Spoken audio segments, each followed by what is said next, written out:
6 of the Britpart all-wheel drive Safari Championship took place just 2 weeks after the previous round, which of course meant a lot of preparation to get those cars ready in time. The championship returned to Walters Arena for the Whitecliff four-wheel drive sponsored event. A handful of non-championship crews joined the entry this weekend and would certainly be amongst the top of the results. But all eyes will be on those championship battles going into the final rounds of this exciting season.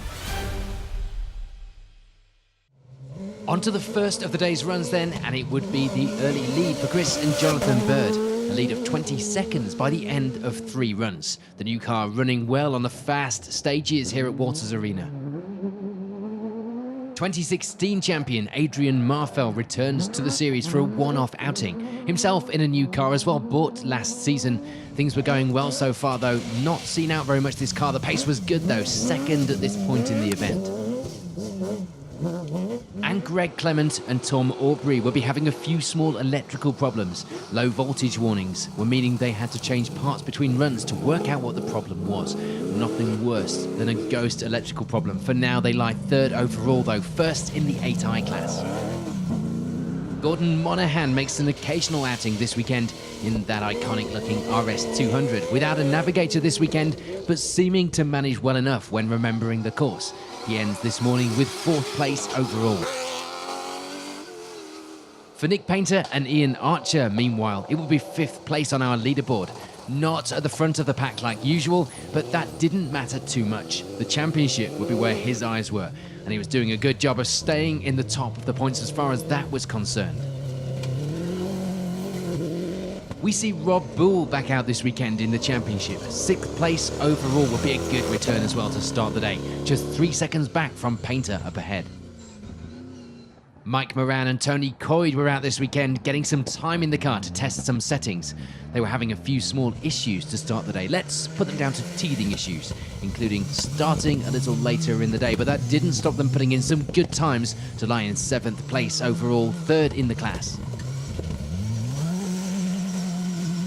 Alex Holford and Gwen Adair would be happy with the times, feeling that their pace was finally getting back to somewhere near what it was when they competed in the championship properly a few years ago. 8th place for now, but more importantly, not too far behind his main championship rival at this stage.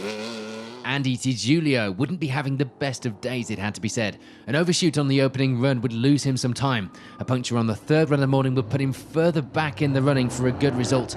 And 9th place overall, 2nd in the 8i class at this stage, was not where those sights had been set earlier in the day. Rounding out the top 10 at this stage would be Justin Brooks, 2nd in the 6i class and finding the course slippery, just hoping that the rain wouldn't come down too hard and make things even worse. In some of our places outside the top 10, it will be 11th for Stephen Mitchell, back out again after some time away from the championship and settling in well. However, overheating problems would eventually put an end to this return. For Mike Bakewell, it would be 3rd in the 8i class at this stage. Times were looking fairly consistent all morning, but he'd have to knock a few seconds off if he wanted to climb that leaderboard. Things were going well for James and Philippa Tennant. A small wiring problem would give them a scare before the 2nd run of the day, but they do get things going again, rejoining the action to lie in 13th place on our leaderboard. For Bruce Tigwell, it will be a further 23 seconds back in the overall and class results behind Tennant. A good start to the event, and the times were looking better as the runs went on. Ian Parry would have a good start to his day in the popular Class 8 battle, leading the way by the end of 3 runs, but he certainly wasn't having it all his own way, as you'd expect. And he'd be in a battle with this man, Chris Cumming, with Fraser Parrish alongside.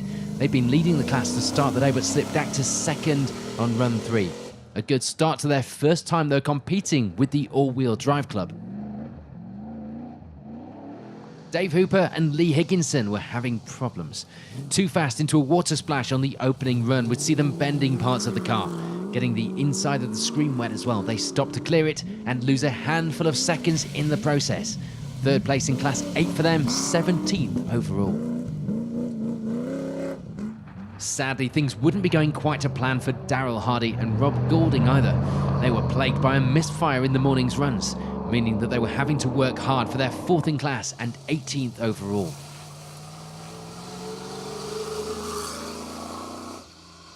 Ashley Bartlett would take the lead in the Class 2 results at this stage in the event. Only the 2 cars in the class, but they had a significant lead for now. And there'll be change in the Philpott car this weekend as Jasmine takes over the driving duties, her dad calling the corners. They make a good start to Jasmine's first event on this side of the car to lie 20th overall, 6th in the 7i class. Just 3 seconds back from Philpott would be the second of 3 female drivers out this weekend, Lizzie Jones. And the times were coming down by quite a significant amount as the morning went on. For Gareth Taylor, it will be 22nd place overall, lying 5th in Class 8 at this stage as well. And Andy Kent and James Withers were knocking time off their runs over the morning, ending run 3 with 23rd place, 7th in the 8i class. With just the 1 crew in Class 3, all Graham Sturrock had to do was finish. Easier said than done at a venue like this, but for now, it would be the class lead in 24th overall. And for Adrian Beer, it would be 25th place overall after a troublesome morning. The times not helped with a few minutes being lost in run 3, almost certainly costing a few of those places overall. Richard Mayer-Barron and Claire Golding come here with the class championship in mind, and not making the same mistakes as last time out was very much in their brief. They end the morning with the class lead and 26th overall.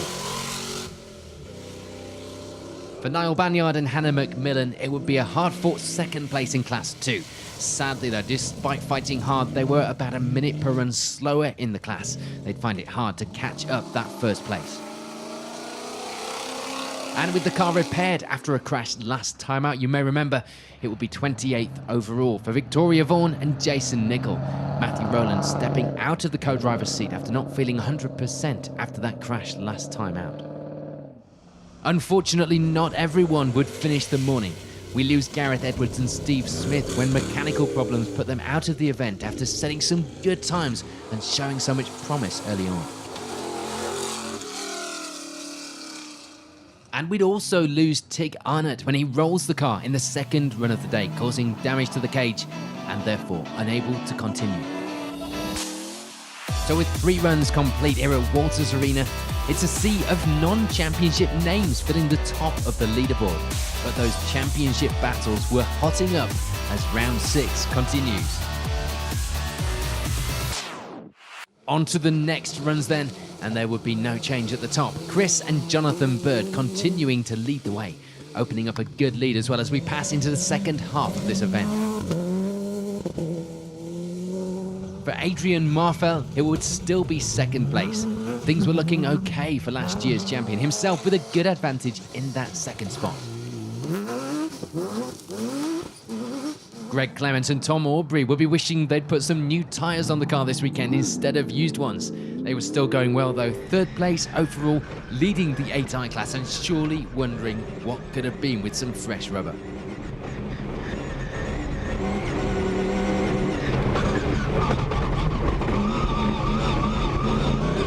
Not too bad. It's very slippery out there, but we've just had a problem now. We've had to change an alternator. We've got a voltage alarm coming up, and it seems a little bit better, but something's not right.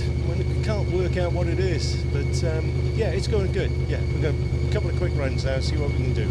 And there'll be change just outside our podium places. Nick Painter and Ian Archer moving up to take 4th place overall, and continuing to lead the way in that all-important 2017 championship battle. Yeah, good. Just trying to keep it tidy, get a good finish really.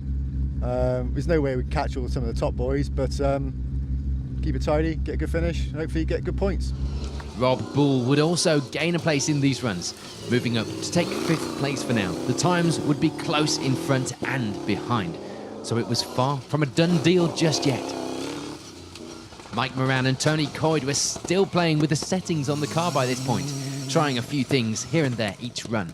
They end the afternoon with 2nd place in the 7i class, as well as 6th overall. And Andy Giulio gains a few places after this morning's problems, taking 7th place overall now and 3rd in the class. Gordon Monahan would be hot on the heels of Giulio up ahead, just 10 seconds back on the times to be exact, but he had of course dropped down the results due to an earlier puncture. Alex Holford and Gwen Adair would also be suffering with mechanical issues, a suspension problem causing a puncture. Thankfully not too far from the end of the stage though, meaning they don't lose too much of that valuable time. Well, Lady Lucky shining upon us if the rear suspension decided to shear off on the last lap, but luckily it did it about a quarter mile from the end. And in fact it all stayed together and it only cost us 15 seconds. So considering I had no upper wishbone attached to my rear wheel, I'll take 15 seconds any day of the week. A couple of other little minor issues, but no, going all right. There'll be no change for Justin Brooks' situation, continuing to round out the top 10 at this stage, and just happy that the rain had so far stayed away for the most part. With that earlier starting problem behind them and now playing catch-up, there will be some good times on the board for James and Philippa Tennant, moving them up the results into 11th place overall, 4th in the 8i class. Well, we're having a very interesting time. We went out for lap 2, we've got all strapped in, pressed the button and nothing happens because it's a problem on the starter, so we've sorted that. We've lost a mud flap, lost a CV boot, but apart from that, yeah, I think this is a power circuit and we're down on power, so Alex unfortunately is getting away from us, but we're level pegging with the Bakewells, so we hope to give them a good run for their money, but so far so good. Ian Parry, meanwhile, would also be having a good run overall. It wasn't changing the lead to Class 8, but it does gain him a few places overall to 12. Bruce Tigwell finds himself gaining a place in these runs, up to 13th place now, and lying 5th in the 8i class as well with those times. No more problems with the screen for Dave Hooper and Lee Higginson. Nothing that slowed them down anyway. Quite the opposite. They gain a few places in these runs to lie 14th overall, 2nd in the class. Frustratingly for Mike Bakewell, things will be going the wrong way. Not by much, only around a minute lost, but it does mean a slip down to 15th place overall.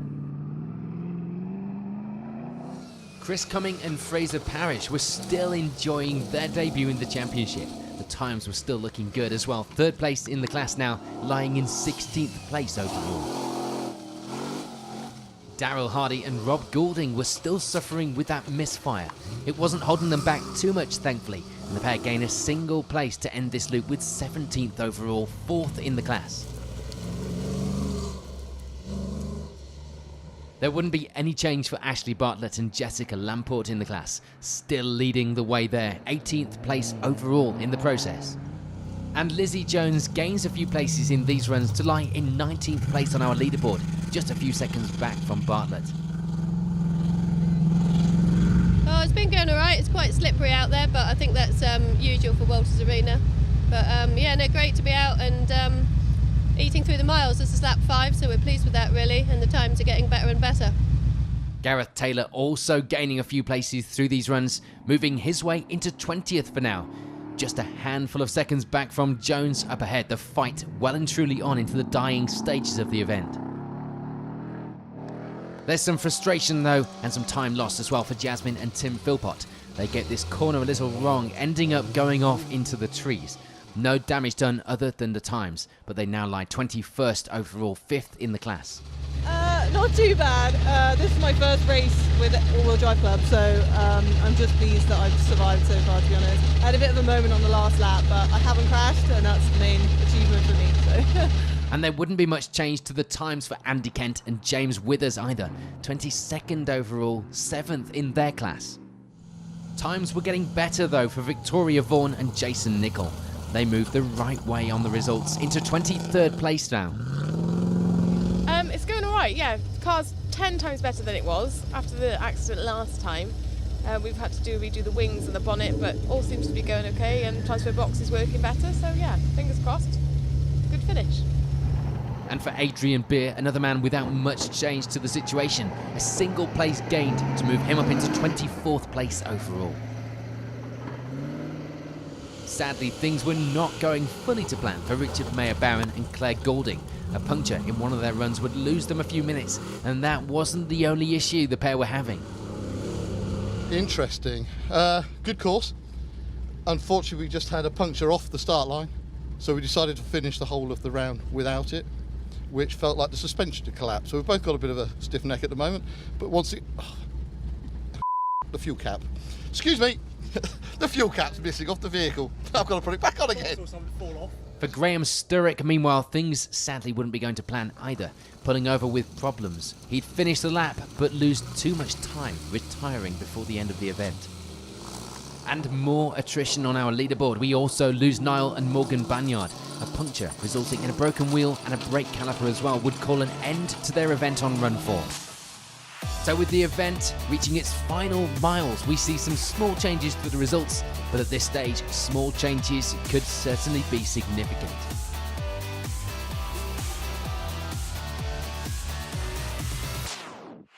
Onto the final runs of the event then, and of the finishers, it will be 21st place overall for Gareth Taylor, 6th in the class. Sadly for Chris Cumming and Fraser Parrish, their debut wouldn't quite go to plan, gaining a maximum on run 7 when the accelerator pedal breaks, but with the help of the Philpott team, they were able to get things fixed and end the event with 20th overall. There wouldn't be much change for Adrian Beer through the final miles of the event, ending with 19th place overall, 5th in the class. And Richard Mayer-Barron and Claire Golding end the event with the Class 1 victory in the event and in the season overall. They may have been the only ones in the class for the most part, but you still have to get to the end to get those results nailed. Victoria Vaughan and Jason Nichol get to the end of the event to claim their best result yet. 3rd place in Class 8 will be a welcome return after their crash last time out. They end the event with 17th place overall too. Things wouldn't change too much for Andy Kent and James Withers all day. They get to the end of the event with 16th place on the leaderboard, 6th in the class. And Jasmine and Tim Philpott have a good end to their first time on the opposite sides of the car. 15th place overall and taking 3rd in the 7i class by the finish as well. Sadly, all this movement in the leaderboard means we've lost Dave Hooper and Lee Higginson. They do still qualify for a finish, but missing the final 2 runs of the day, the half shaft on the car breaking away, causing them to settle for a 23rd place finish.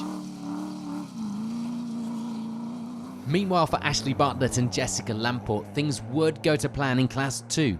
They'd held the lead from the start, but the loss of Niall Banyard would mean they were the only ones finishing in the class this weekend. Lizzie Jones would have a good end to her event this weekend with a 13th place overall finish, a welcomed result as well after a non-finish last time out. Daryl Hardy and Rob Goulding would finally cure that misfire that had troubled them all day. Sadly, they'd do it only for the final run. It would still be a good end to the event though, as the pair finish with 2nd in the class and 12th on the leaderboard. Bruce Tigwell, meanwhile, ends the event just outside our top 10, 11th place overall by the finish and taking 4th in the class. Last dash frustration for Nick Painter and Ian Archer. They snapped the rear axle on the car and wouldn't complete the final 2 runs. They do classify, but way down in 22nd overall. Thankfully for the pair, they would be the only ones in Class 7, so at least victory there would be theirs. We'd also lose Andy DiGiulio in the later part of the event, retiring a little earlier on run 6. And we lose our event leaders Chris and Jonathan Bird.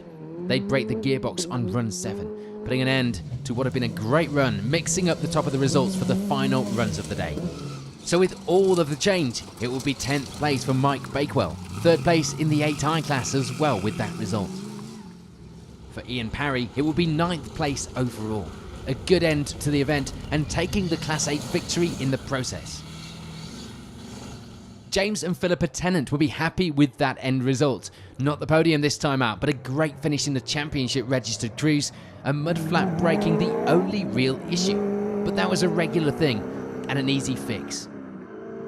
With the loss of Chris Bird, it would be the 6i class victory for Justin Brooks, a good end to the event for him, keeping out of trouble all day to take 7th place on the leaderboard as well. Alex Holford and Gwen Adair would be glad to see some of their main championship rivals finishing behind them this weekend. Going into the final 2 rounds, the points were close and the fight was only just getting started. Gordon Monaghan had a good run this weekend. A puncture would be the main problem encountered all day. He takes 5th place overall, taking the 7i class victory in the process. Rob Bull also has a good run this weekend, taking the 8i class victory and just missing out on a podium position, finishing the event with 4th place overall. With the setup changes now working on the car, there'll be some good times coming in on the board for Mike Moran and Tony Coyd. A small moment when they hit a tree in the final run wouldn't even be enough to change the results. They end the event with the final step on our podium. For Greg Clement and Tom Aubrey, it would be 2nd place. Some of that had been inherited, but they had put in some good times at the start of the day to give themselves a bit of a buffer. The car would need some work, but other than that, it was a good end to the weekend. That does mean it's victory for Adrian Marfell. A good return to the championship, albeit a one-off outing, showing why he won the championship in 2016 and proving that he still had the pace to fight at the top. So with round 6 complete, it's victory for Marfell, and that championship battle amongst the regulars will be hotting up going into the final 2 rounds of this season.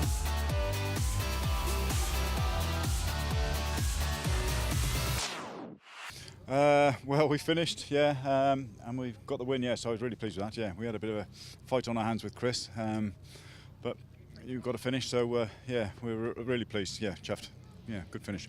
Yeah, I'm really pleased. 2nd overall. Didn't think we were going to be that high up, I must admit.